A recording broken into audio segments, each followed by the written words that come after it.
My name is Anthony DiBenedetto, and my topic is investing for retirement. Imagine that you just won a sweepstakes, and there are two ways that you could collect your money. You could take $1 million in cash, or you could take a penny and double it every day for 31 days, and then take that total. Which one would you choose?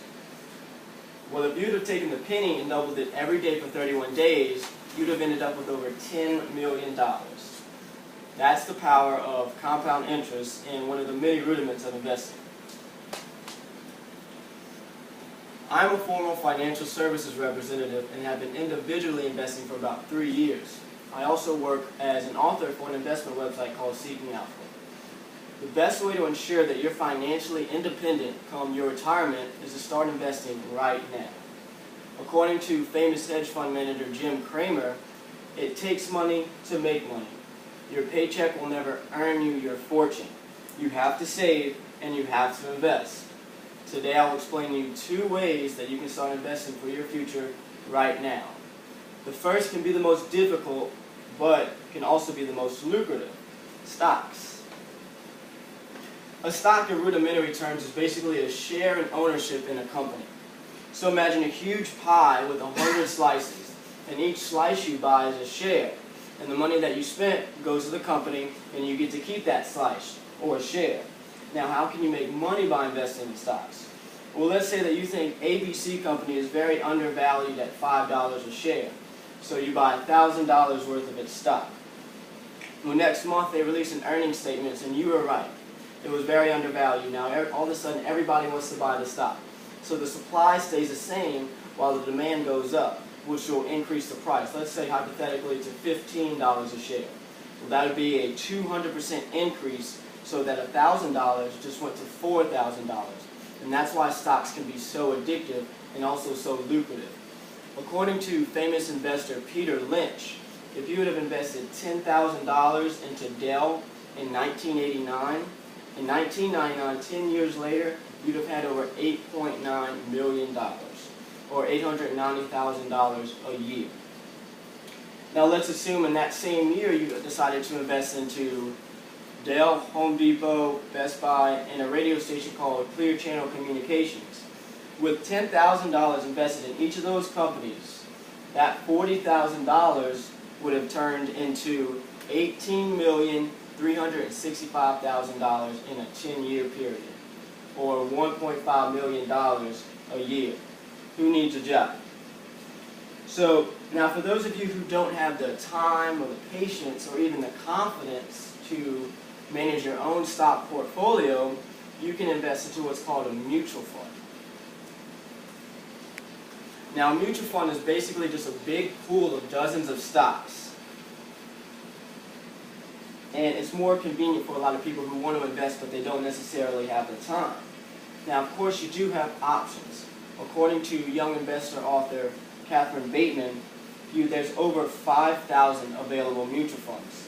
Now, if you really think that this year will be a great year for technology stocks, then you can invest into a mutual fund that holds primarily technology. Now, this is how it works. Say that you have 20 technology stocks in one fund.